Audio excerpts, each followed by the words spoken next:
Boa noite. Hoje, mais uma live, vamos falar sobre o cumprimento de sentença. Cumprimento de sentença. Eu vou colocar aqui. Cumprimento de sentença. Aqui. Fixado o tema. O cumprimento de sentença está lá no CPC e eu vou... Pois não, doutor Felipe, uma boa noite.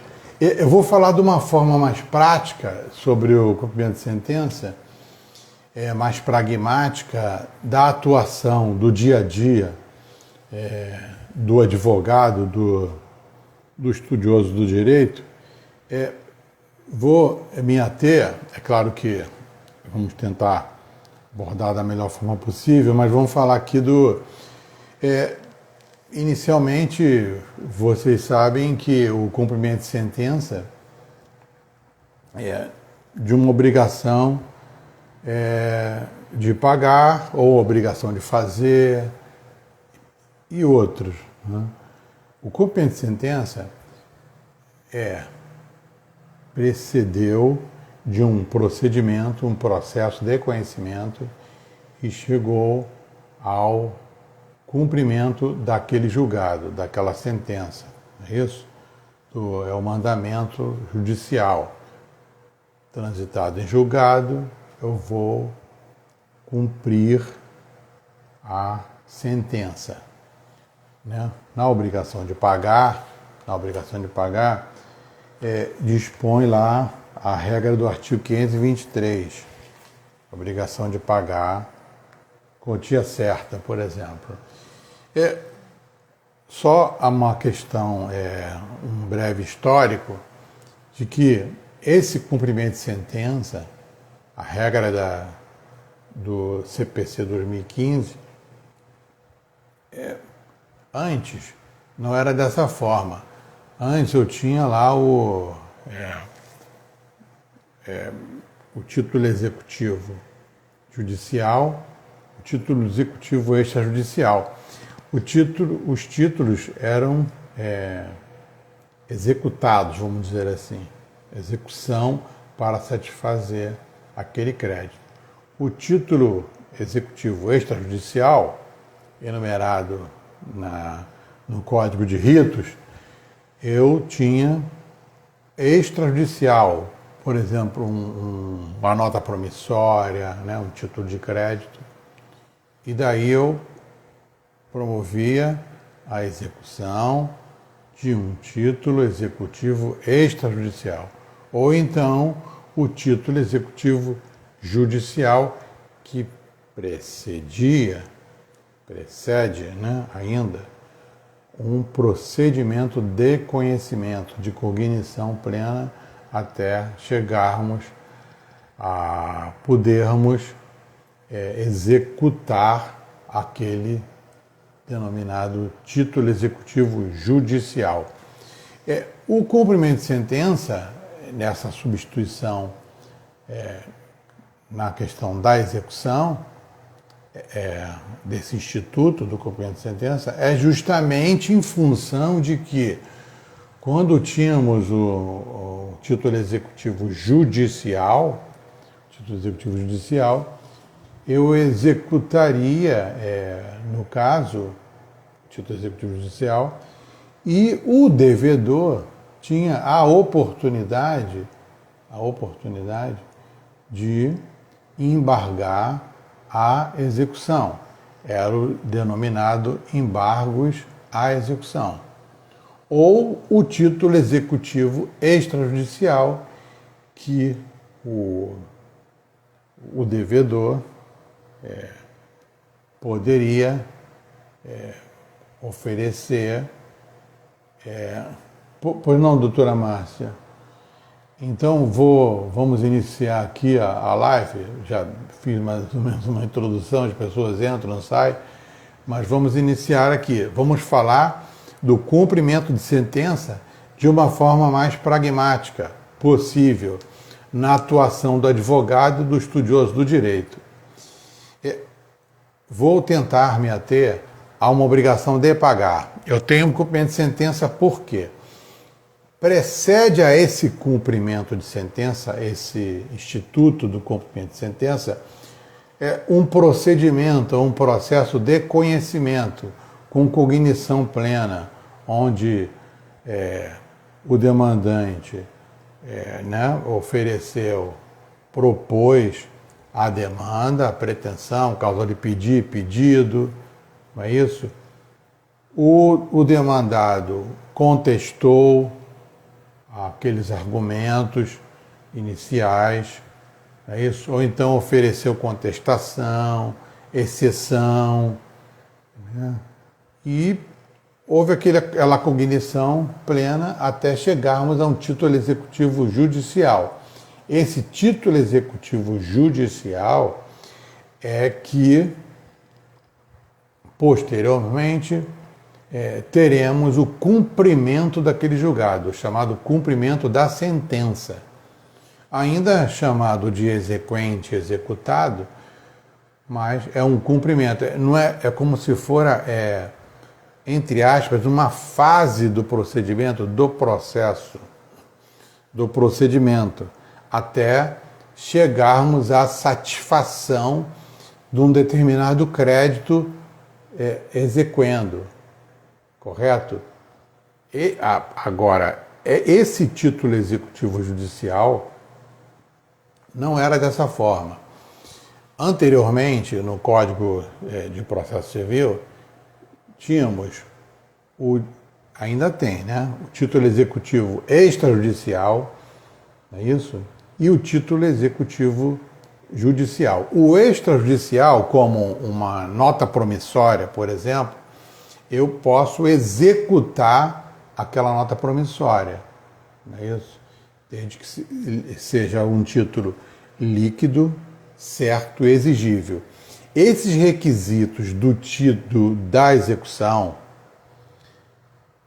nós colocamos também, temos que observar também, para o cumprimento de sentença. Então, todo título tem que ser líquido, certo e exigível. Se o título for líquido, certo e exigível, no caso, uma nota promissória, onde já houve o vencimento, eu tenho a exigibilidade daquele título executivo extrajudicial, eu vou executar extrajudicialmente, não é isso? Extrajudicialmente. Então, tem um título executivo extrajudicial. Nesse caso aqui, é cumprimento da sentença, que pressupõe um título executivo judicial. Eu não tinha ainda um título líquido, certo e exigível para executar extrajudicialmente, né? Um título executivo extrajudicial. Eu tenho um título executivo judicial, onde eu tive uma cognição plena, eu tive uma oportunidade, um contraditório amplo, uma ampla defesa, até se tornar um título executivo judicial.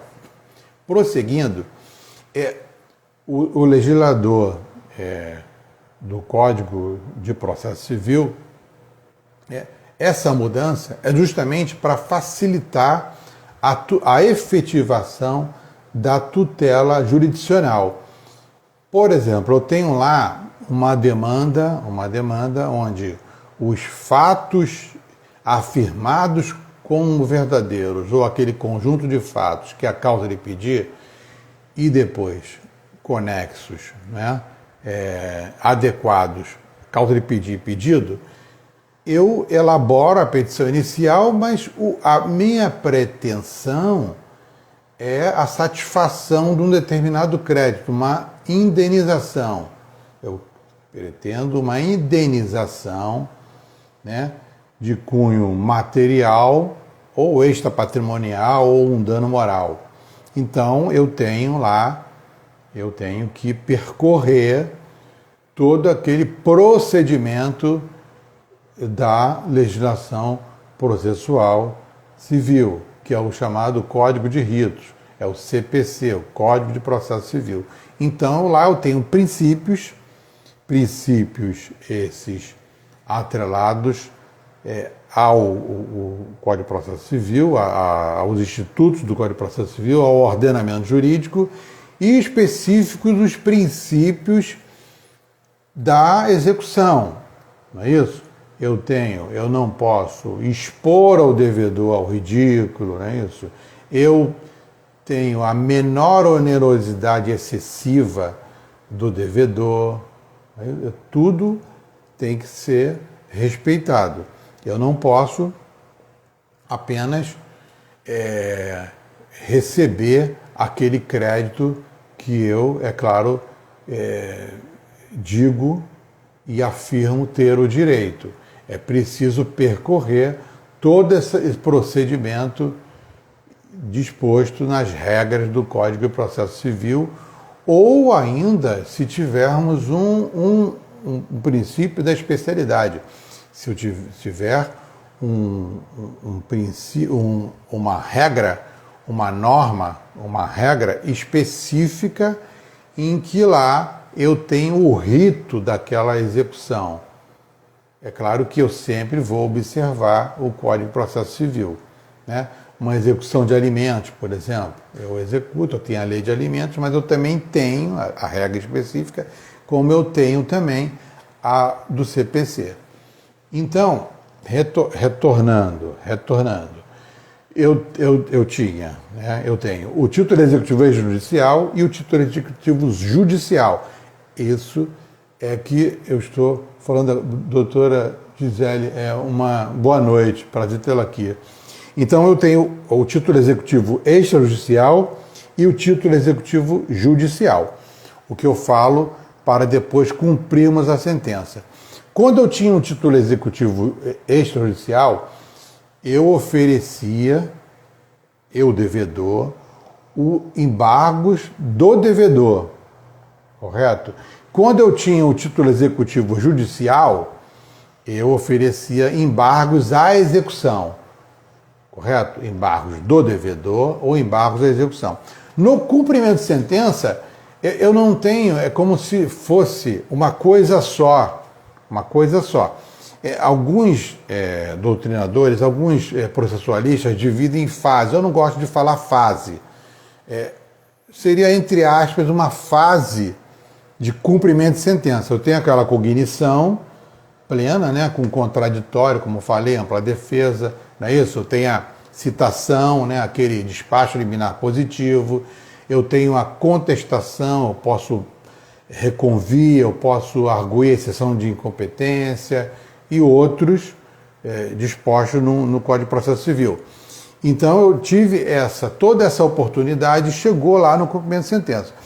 Quando eu chego a, entre aspas, vamos dizer assim, fase de cumprimento de sentença, eu tenho a certeza daquele título, né? Que o título é líquido, certo e exigível. Eu tive uma cognição plena, não é isso?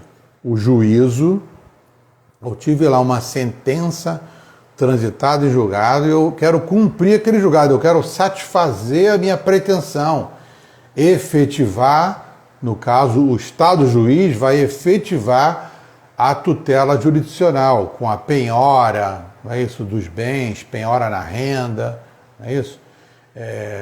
Aqueles modos operandi, no caso,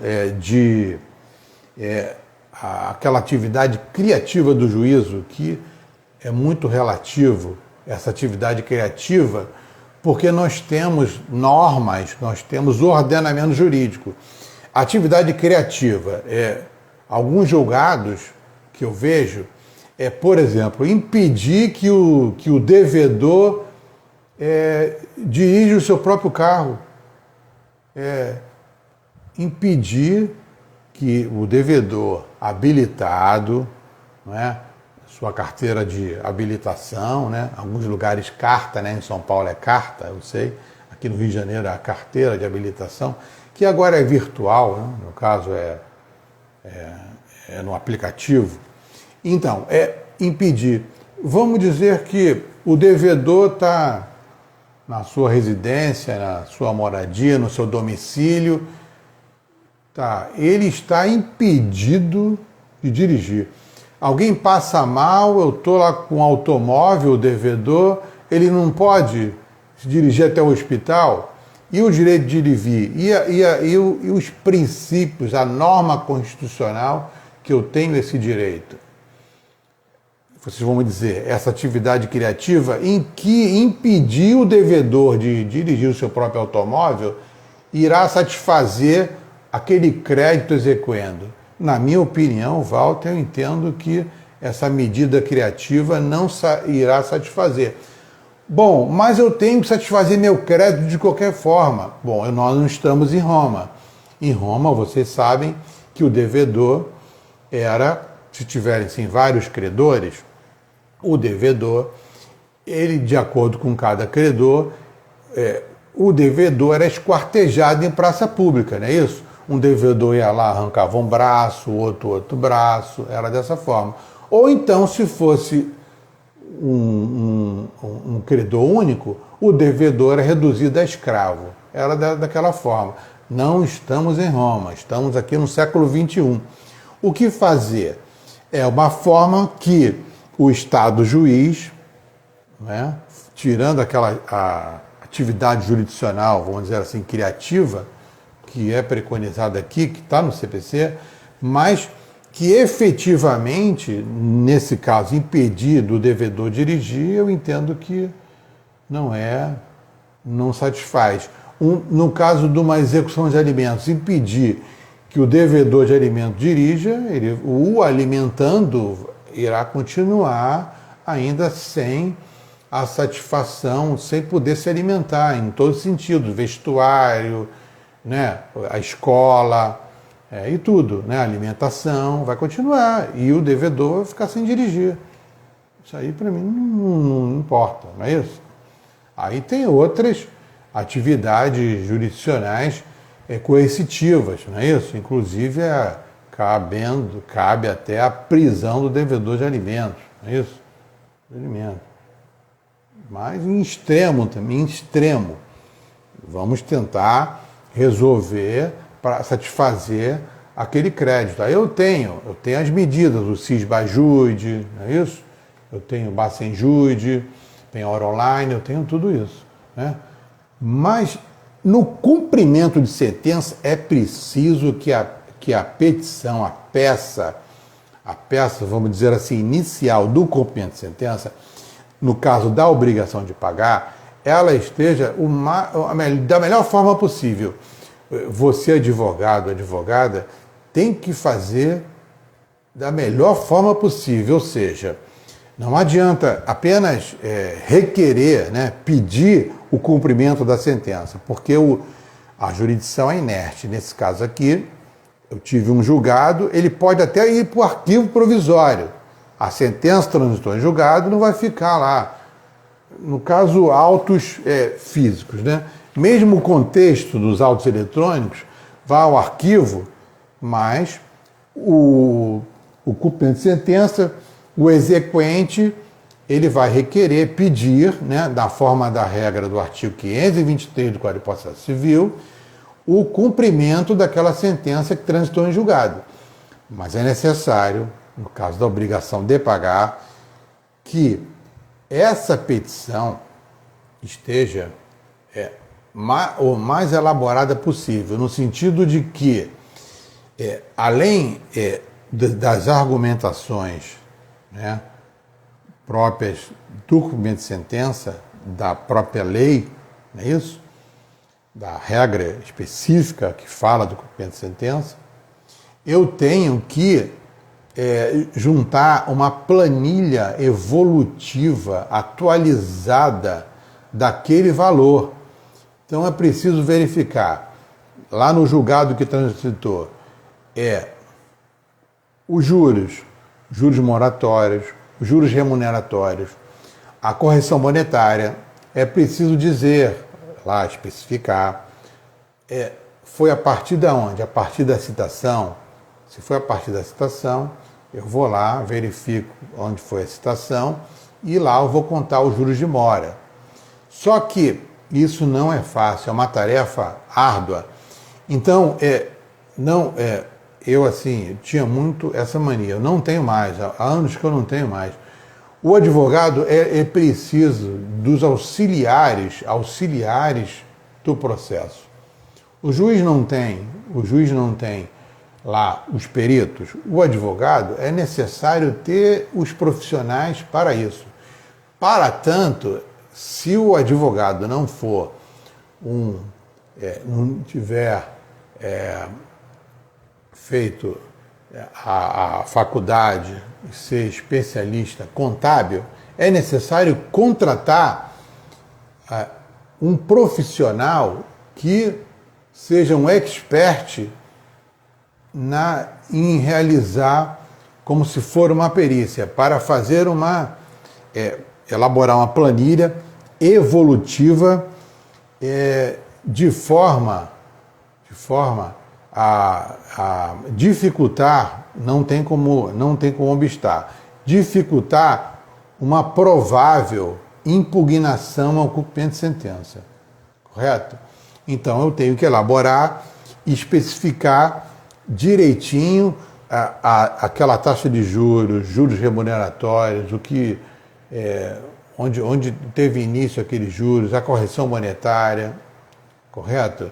Eu tenho que colocar lá, teve honorários de sucumbência, eu coloco os honorários de sucumbência, as custas judiciais, a taxa judiciária, as custas, as despesas.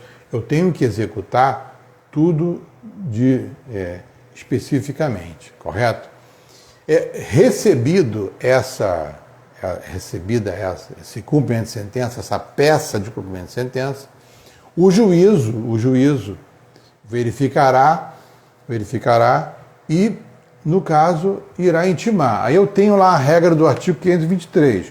No caso de condenação em quantia certa ou já fixada em liquidação, se não tiver liquidação, é como se esses cálculos é como se for uma liquidação. Se o cálculo for meramente aritmético, existem vários julgados de que não é necessário que o juízo remeta esse contexto ou os autos ao contador judicial. Não é necessário. Se você elaborar direitinho, não precisa. Não é isso? Não precisa. Isso tem vários julgados já em relação a essa questão. Mas o juízo, ele se reportará a um cálculo judicial, a um setor, um órgão dos tribunais que é especializado nos cálculos judiciais e remeterá os autos ou contextos serão remetidos até esse setor. E esse setor, pela regra do CPC, ele tem 30 dias para elaborar o cálculo. Só que com a pandemia, esse estado de pandemia, que nós sabemos, é claro que estão assoberbados e não terá 30 dias. Então, nesse caso, tendo uma impugnação, né, aí eu venho, no caso, pelo executado, né, executado impugnante. Né? O impugnante, devedor, por sua vez, terá também que elaborar uma planilha atualizada e evolutiva desses cálculos. Eu não posso apenas impugnar por impugnar. Eu estou cobrando R$1.000. Eu, no caso, exequente no cumprimento de sentença, né? Na planilha achou R$1.000. O devedor, na impugnação, ele diz que não são R$1.000, são R$800. Então, eu vou impugnar R$800 e eu vou apresentar obrigatoriamente uma planilha dizendo por que, convencendo ao juízo, né, explicando que não são R$1.000, são R$800, porque a taxa de juros é essa, os juros moratórios teve início a partir de tal dia, não daquele dia, não é isso? Então, eu elaboro e digo isso, né? E também, nesse caso, se o impugnante na impugnação, não oferecer a planilha evolutiva e não disser a quantia incontroversa, no caso, R$ 800 é incontroversa. Controversa, não é isso? Não são R$ 1.000, são R$ 800.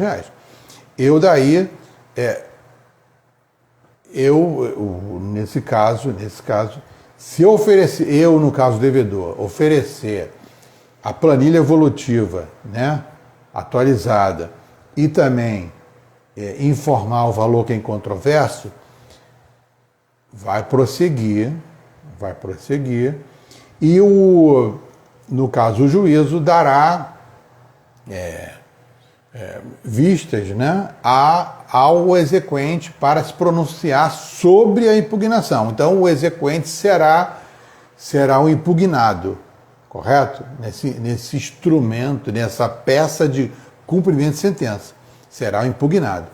Então ele lá será impugnado. Agora, se o devedor impugnante não apresentar a planilha ou um ou outro não apresentar a planilha e não disser qual o valor incontroverso, essa impugnação será indeferida, será julgada liminarmente, sem ouvir a outra parte. Isso está lá na regra do 525, se eu não me engano.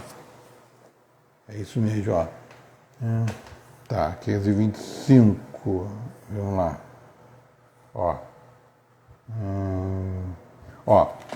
Parágrafo 4º do artigo 525. Quando o executado, no caso impugnante, alegar que o exequente em excesso de execução, excesso, o exemplo que eu dei, não são R$ 1.000, são 800. Então, R$ 200 foi o excesso de execução, não é isso?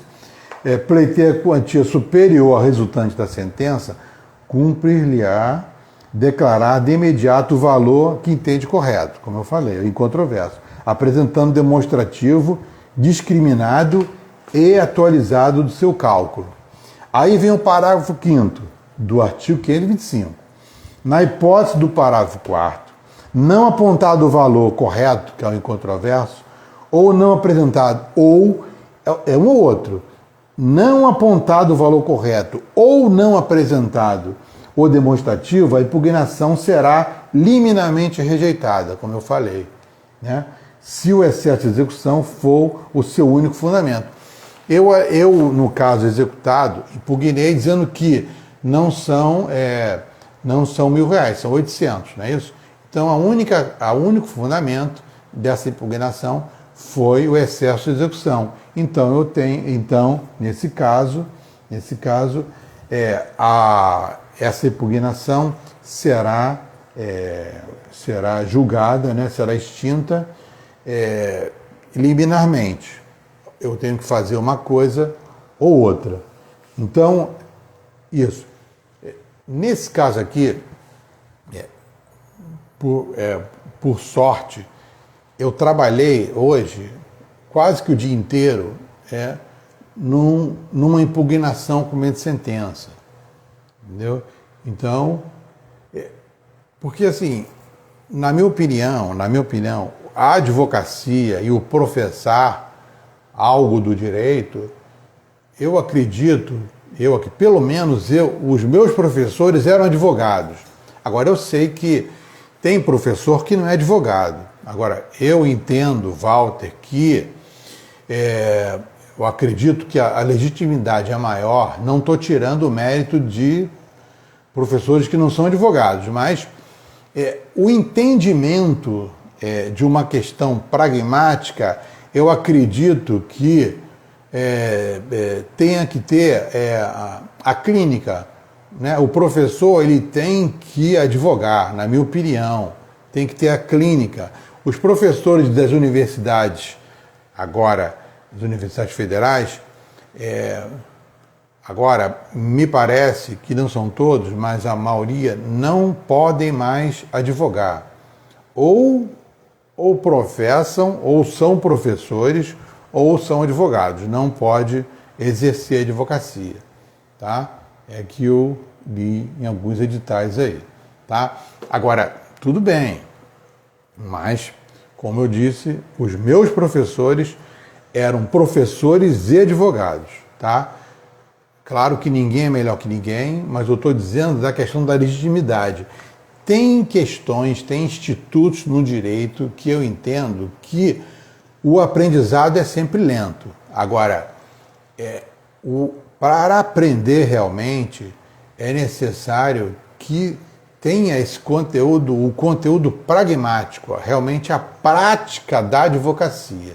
É o que eu acho. E é o que falta também, tanto nas faculdades de direito, nas graduações. Acredito que alguns estados, alguns lugares já melhorou bastante, né? Mas eu acredito que quanto mais a prática, o estudo pragmático do direito, no caso especificamente do advogado, eu acredito que seja melhor, tá? E para elaborar a peça, vocês têm que realmente se debruçar naquele estudo ali, tá?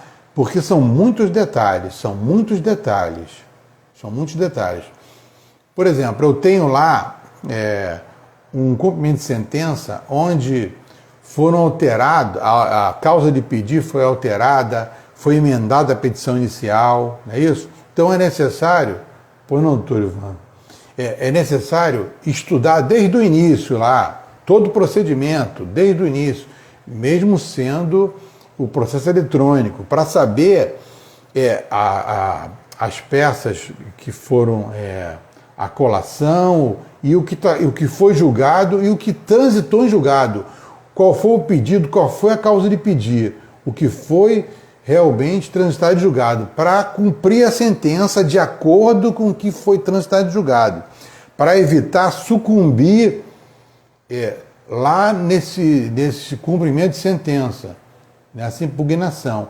Então, nós advogados, nós vamos defender, no caso, o interesse do cliente. Aqui falo de cumprimento de sentença, ou do exequente ou do executado, porque é claro que o advogado ele tem que ter...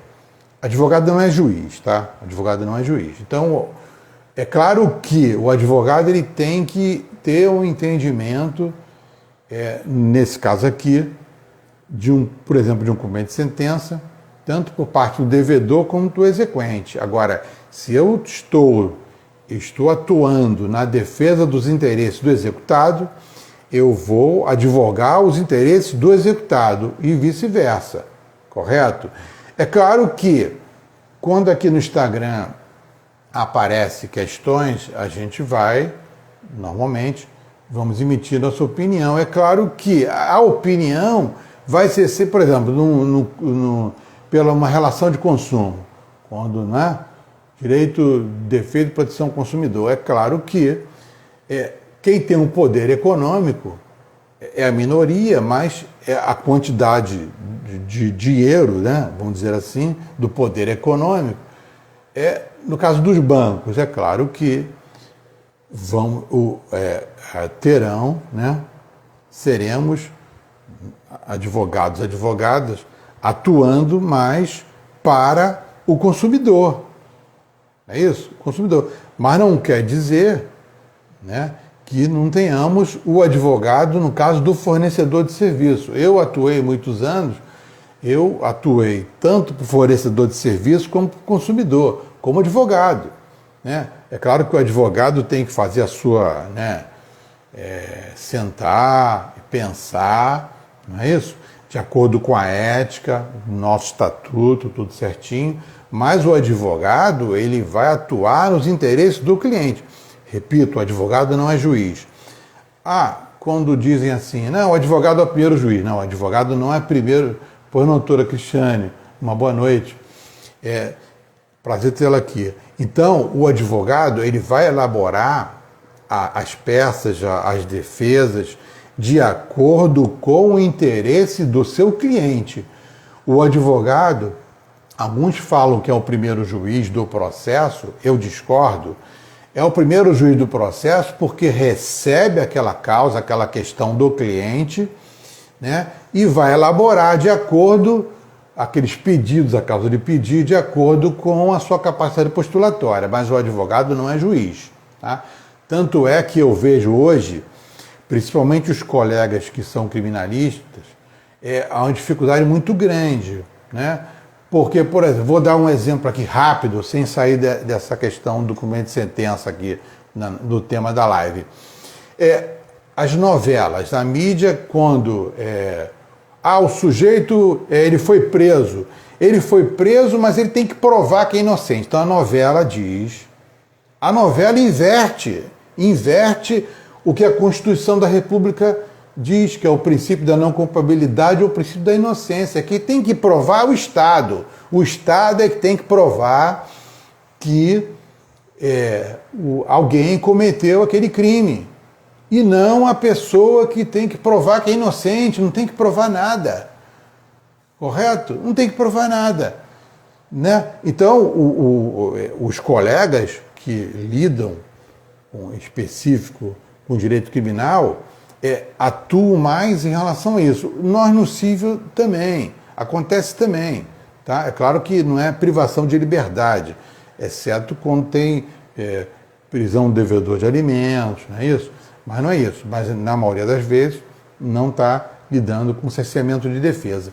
Quando eu falo lá, por exemplo, uma vez o cliente, eu instado a defender o cliente em que ele alegar a uso capião ou uso. Até hoje eu não sei se é a uso ou uso, né? O professor Tepedino, que há muitos anos falava que era unissex, tanto faz, é a uso ou uso, não importa. Então, aí eu disse para ele assim, não, essa propriedade, você não precisa arguir a uso capião. Ela já com o tempo, ela já é sua. Você não é necessário isso. E, entendeu? Então, são questões assim. Mas ele já estava achando que ele já estava errado. Né? Então, entra o advogado para...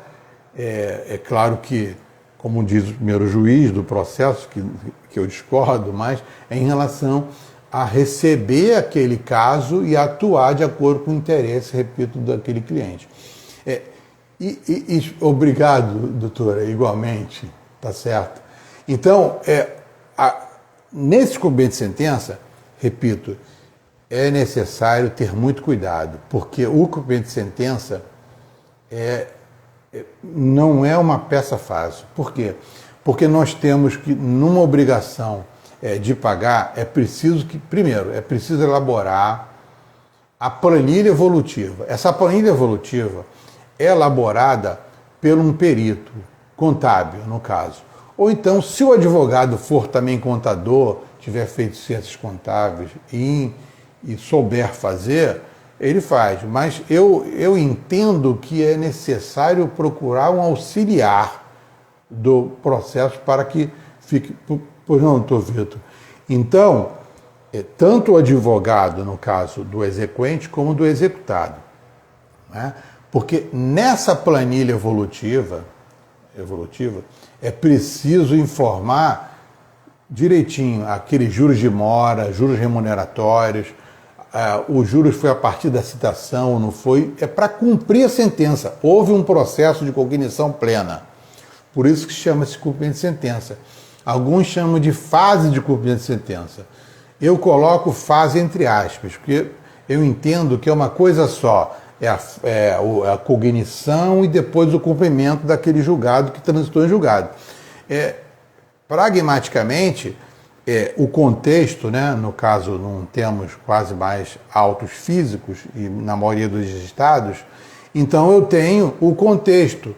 Esse contexto ele vai para o arquivo chamado arquivo provisório e depois, na regra do artigo 523 do Código de Processo Civil, o exequente faz um requerimento, né, um pedido. No caso, eu entendo que seria pedido, porque requerimento é de uma forma administrativa ou então a chamada jurisdição entre aspas, voluntária ou administração por interesses privados. Então, seria um pedido, o exequente pede o cumprimento daquela sentença, aquele título executivo judicial que transitou em julgado. Então, ele pede para cumprir a sentença, para que o Estado juiz faça cumprir a sentença. Correto? Então, eu preciso de uma planilha evolutiva na obrigação de pagar, é preciso que eu faça uma planilha, elabore uma planilha evolutiva com cuidado e peça o cumprimento daquela sentença, correto? Nesse caso, se não precisar de elaborar a planilha, como diz o CPC, se for meramente aritmético, não precisar liquidar, não é necessário o Estado juiz remeter o contexto, no caso, os autos, ao contador judicial. Como eu falei, que o contador judicial terá um prazo de 30 dias, que todos sabemos que esse prazo não será cumprido. Pelo menos aqui no Rio de Janeiro não será cumprido. Não tem como, porque eu fui nessa semana, acho que foi ontem mesmo, e o órgão disse que o Rio de Janeiro, onde eu estou, estava todo lá, entendeu? É uma central de cálculo judicial. Então, pragmaticamente, não tem como, em 30 dias, elaborar o cálculo judicial, né? Agora, se for aritmético, vários julgados do próprio Tribunal de Justiça, daqui, pelo menos do Rio de Janeiro, de outros tribunais também, com certeza deve ter, de que não é necessário remeter os autos ou o contexto para o contador judicial. Se for aritmético, elabora a planilha, claro que o advogado procura um contador judicial, um perito especializado, não é isso? Um expert, para elaborar aquele cálculo meramente aritmético, no caso seria a taxa de juros, da onde seria os juros de mora, se é a partir da citação, a correção monetária, e pronto, não precisa remeter para o contador. Agora, se a elaboração depender não só disso, é necessário ir para o contador judicial. Normalmente, o juízo remete para o contador judicial. Tá. Recebeu essa impugnação, não é isso? Antes de remeter para o contador judicial, normalmente, se o juízo não indeferir liminarmente, por quê? A regra, como eu falei, do artigo lá 525, inciso 4 e o parágrafo 4º e o parágrafo 5º do artigo 525 do CPC, por isso que eu digo que tem que elaborar com cuidado, né? Com cuidado. Se o impugnante, no caso aí eu sou advogado aqui do devedor, não elaborar a planilha evolutiva toda direitinho, e também não informar ao juízo, não declarar qual é o valor correto ou o denominado valor incontroverso. Eu dei aqui um exemplo no início da live. O valor que o exequente está cumprindo a sentença chegou a R$1.000. Ele impugna dizendo o seguinte: não, o valor correto é 800. Então, R$800 é o valor incontroverso. R$200 seria, ainda terá que perquirir para saber se realmente é devido esses R$200, não é isso? Então, é incontroverso 800. Agora, para fazer isso, o impugnante tem que, além da planilha, dizer que esse valor, ou um ou outro, que está lá no parágrafo 4º do artigo 525. Um ou outro. Se eu falar o valor que o correto é 800, não 1.000, eu tenho que juntar a planilha, eu tenho que fazer as duas coisas. Senão o juízo ele vai indeferir liminarmente essa impugnação com cumprimento de sentença. Tem que ter cuidado. Se não fizer, aí eu estou aqui pelo exequente. O que eu vou fazer? Eu vou esperar?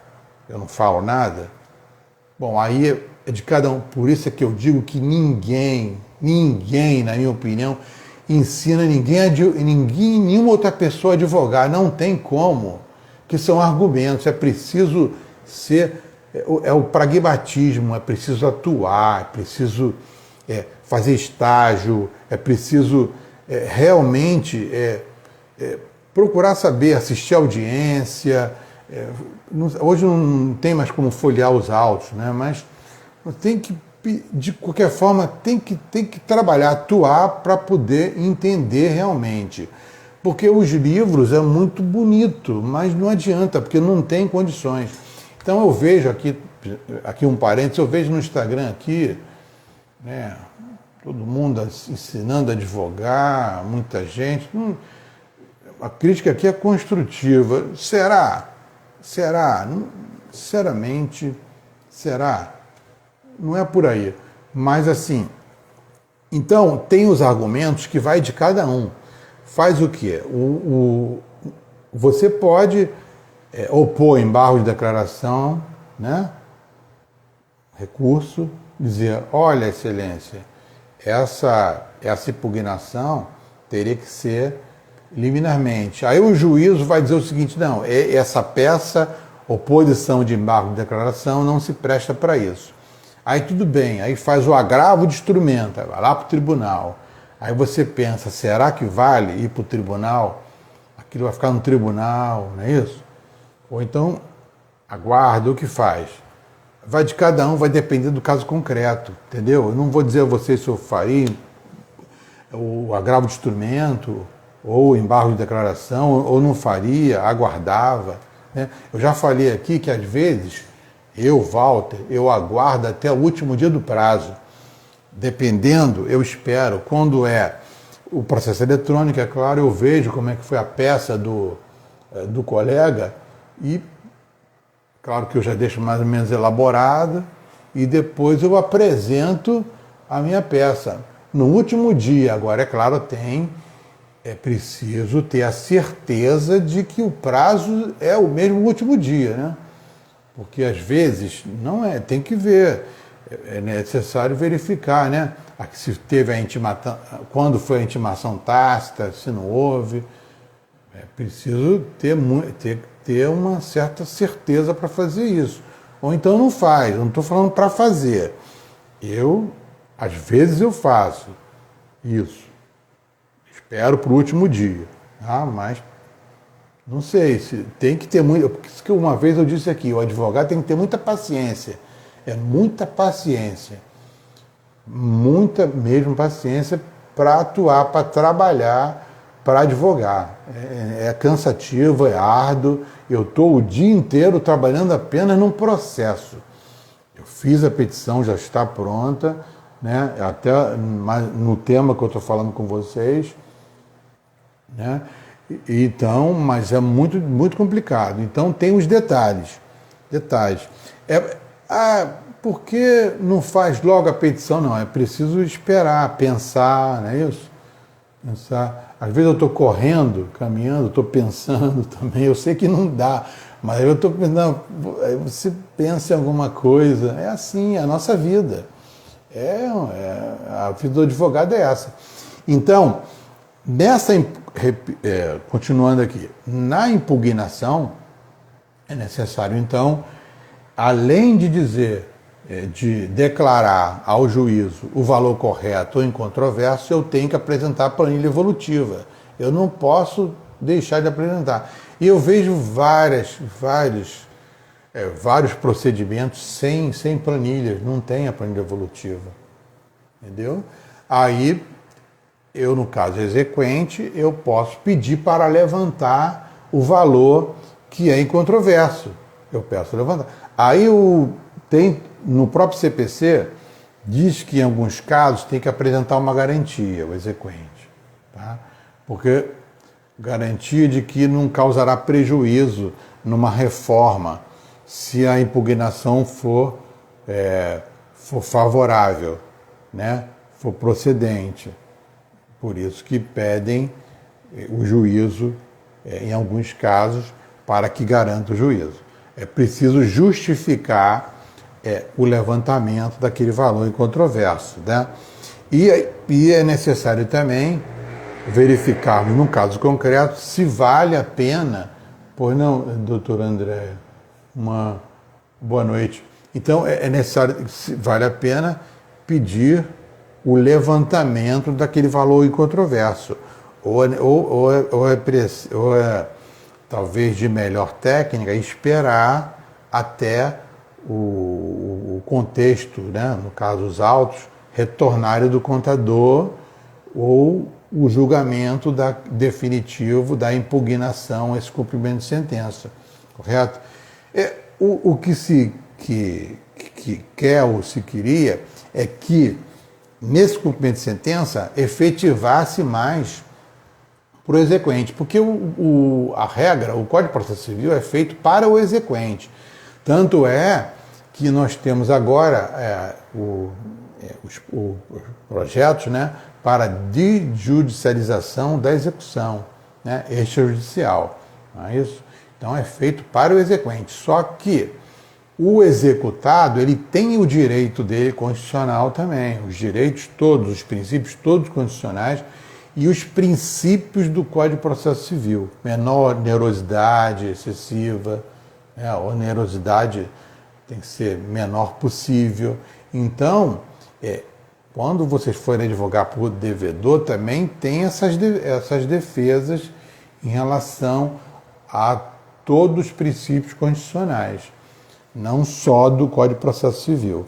Então, repito, na elaboração da impugnação com bem de sentença, né, ou na resposta à impugnação, ou na própria peça inicial do cumprimento de sentença, a elaboração ela deve ser feita com muito cuidado para não sucumbir lá no cumprimento de sentença. Eu tenho lá um título executivo judicial e eu posso sucumbir, né, honorários advocatícios de sucumbência no cumprimento de sentença, que uma verba alimentar que fará jus ao advogado, ao causídico, à causídica da outra parte, no caso do devedor, que é o impugnante. Então é necessário termos o maior cuidado possível. E tem as regras, nesse caso que eu estou falando, que é a partir do 523, que eu tenho lá as regras para o documento de sentença. Somente o 525, que eu falei aqui, no 525, que no transcorrido aquele prazo do pagamento voluntário, inicia-se o prazo de 15 dias, que o executado, independente de penhora ou de nova intimação, apresente nos próprios autos sua impugnação. Aí ele vai apresentar a impugnação.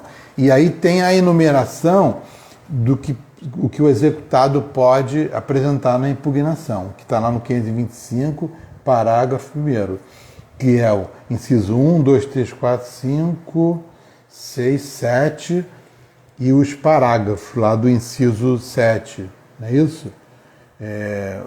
Aqui, ó. E o parágrafo 4º é quando o executado alegar que o exequente em excesso de execução pleiteia quantia superior ao restante da sentença, cumprir-lhe-á declarar de imediato o valor que entende correto, apresentando demonstrativo discriminado e atualizado do seu cálculo.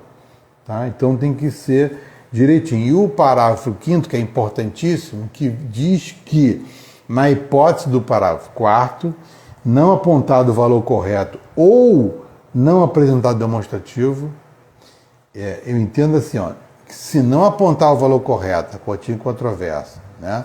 O exemplo que eu dei, repito, não são R$1.000, são 800, então incontrovérsia é 800, eu não declaro ao juízo que o valor é 800, ou não apresento, eu posso declarar e não apresentar a planilha, ou então apresentar a planilha discriminada e não declarar.